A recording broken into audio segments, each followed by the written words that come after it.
The following message has been transmitted by the request of the United States government. This is not a test. I repeat. This is not a test.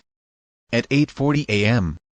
Central Standard Time, Russia has launched 10 nuclear missiles, heading straight to the United States.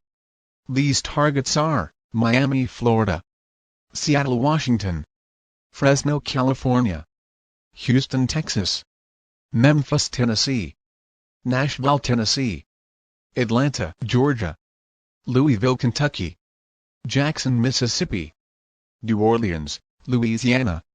If you live in a 400-mile radius, you should seek a fallout shelter. Fallout is byproduct, a deadly product in nuclear attacks. It will only take a minute for the fallout to begin spreading.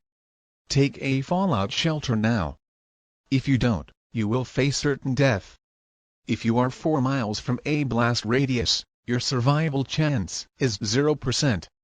10 missiles will reach their targets in 45 minutes.